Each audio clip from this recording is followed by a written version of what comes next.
Je vais vous parler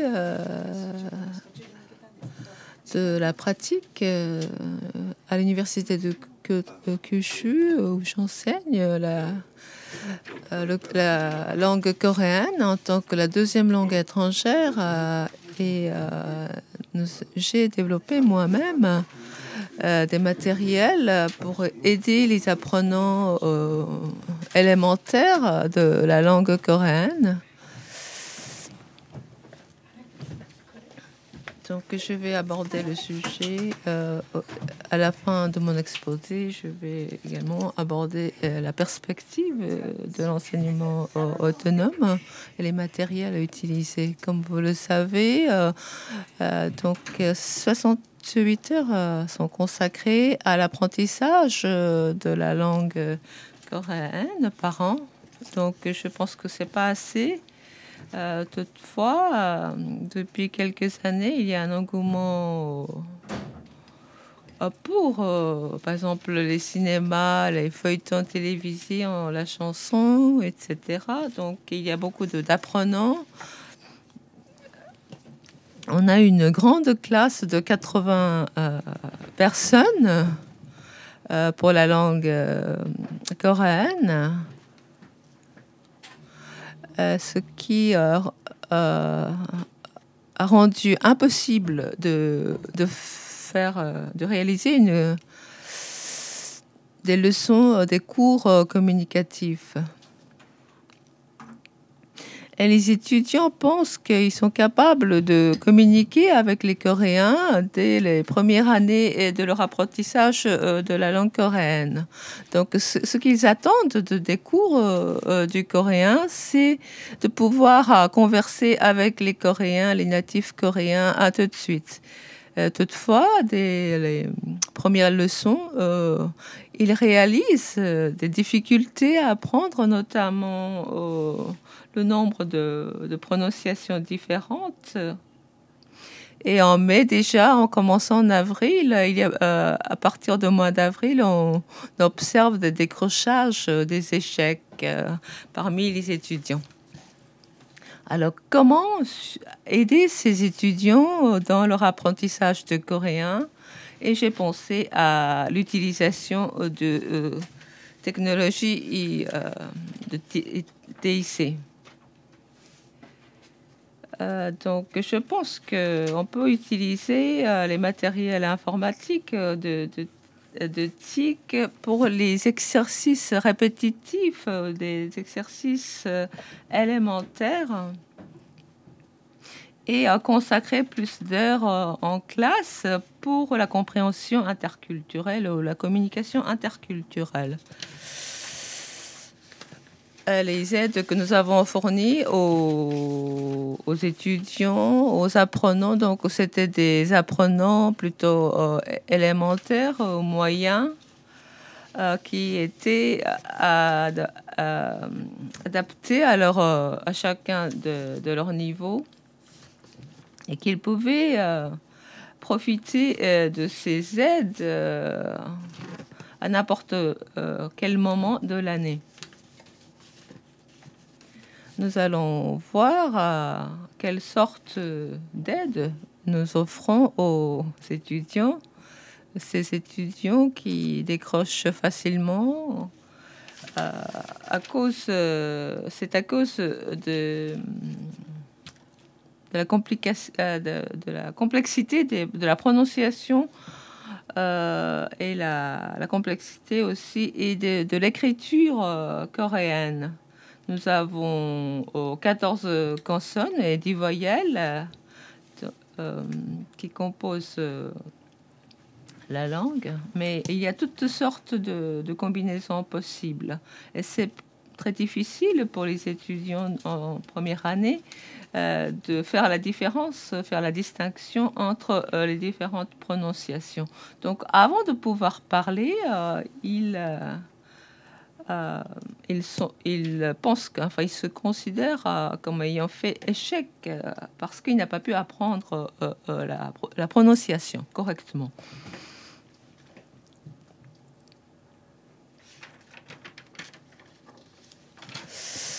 Donc,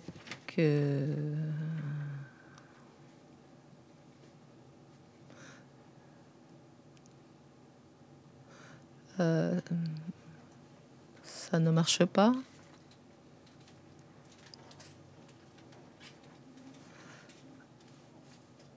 Voilà, ça c'est... Alors c'est un outil pour faire la démonstration de l'ordre dans lequel il faut tirer les...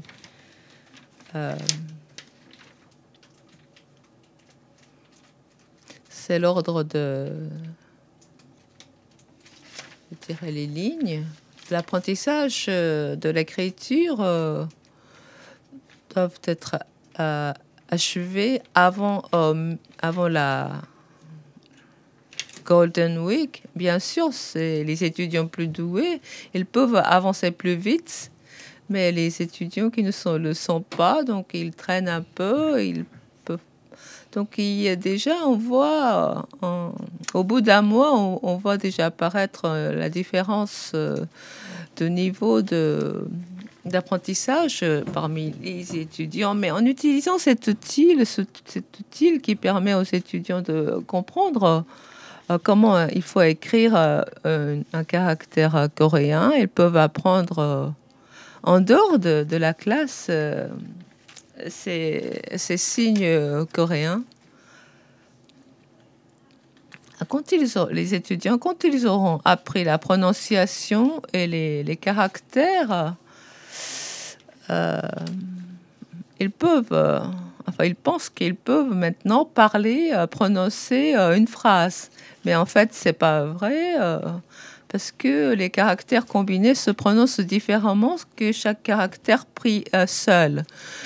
Donc, il faut leur expliquer la grammaire. Donc, il a fallu développer un outil pour enseigner aux étudiants les règles de faire des phrases en coréen. Et il y a beaucoup de conjugaisons, de déclinaisons, comme le français, la conjugaison de verbes est très compliquée. Et dans le cas du coréen, c'est un signe qui montre qui est conjugué. Donc on ne peut pas trouver, par exemple, pour un verbe, on ne peut pas trouver la forme infinitive. Donc l'étudiant ne peut pas chercher ce verbe dans le dictionnaire. Donc c'est un outil que j'ai développé il y a 2 ou 3 ans. C'est un dictionnaire plutôt en train d'être construit pour aider les apprenants du coréen pour chercher les mots qu'ils cherchent dans le dictionnaire, comment trouver le mot avant la conjugaison. C'est une activité très intéressante et les étudiants qui s'intéressent à ce dictionnaire sur web, ils visitent, ils utilisent ce type de dictionnaire sur web.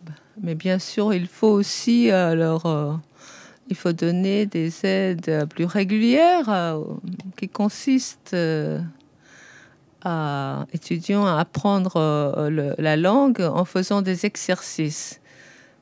Donc, il y a un outil qui propose différents types d'exercices aux étudiants. Donc, ce sont des exercices qui sont autosuffisants. Et les étudiants peuvent choisir les exercices qu'ils veulent faire en fonction de leurs besoins. Ici, c'est un matériel pour la conversation. Alors, ce sont des phrases courtes, fréquentes, familières, qui peuvent être utilisées dans les scènes de vie quotidienne. Donc, faut également entendre la voix, enfin parler. Donc, ce sont des matériels audiovisuels. Ils peuvent choisir les mots qu'ils veulent utiliser, ou bien des phrases qu'ils veulent maîtriser. Donc, ce sont des utiles qui complètent les matériels utilisés en classe. Ici, c'est un jeu de rôle. On peut transcrire ou ne pas transcrire la conversation. Donc, c'est aussi un outil qui peut être utilisé en parallèle avec les cours en classe. Donc, nous essayons de prendre en compte les demandes précises, concrètes des étudiants pour concevoir ce type d'outil. Et pour ceux qui sont plus ambitieux, nous essayons de leur offrir une page qui leur sont réservées. Enfin, ce sont des histoires qui existent déjà sur le web. Alors, c'est un outil qui donne une liste des histoires familières qui existent déjà sur le web.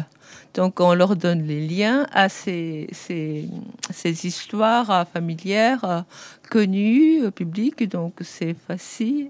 C'est pour faciliter l'accès à ces sites. C'est un exemple. C'est un conte de fées d'une lièvre et d'une tortue. C'est une histoire très bien connue, parce que les étudiants connaissent déjà l'histoire. Alors ça, c'est des tests que nous avons développés pour la compréhension orale. C'est pour permettre aux étudiants de s'évaluer eux-mêmes. Ça, c'est aussi une aide à l'apprentissage autonome. Nous pouvons...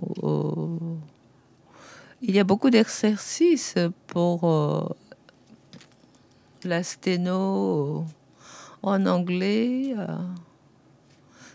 Et la sténo, c'est comme la bicyclette. Une fois qu'on a acquis cette technique, et ça reste tout au long de la vie. Donc, nous encourageons les étudiants à taper à la machine des phrases, un texte,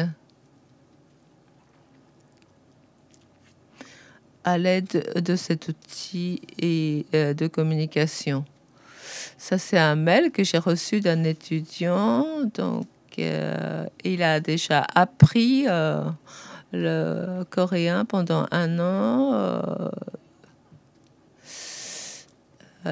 Il m'écrit qu'il a utilisé ces outils pour pouvoir progresser plus vite, mais il a réalisé qu'au bout de 60 heures de cours par an, donc il est allé en Corée et il a pu tester son coréen. Il était très satisfait du niveau qu'il a atteint au bout d'1 an en pratiquant la langue dans le pays où cette langue est née. J'essaye de corriger les exercices, les productions des étudiants.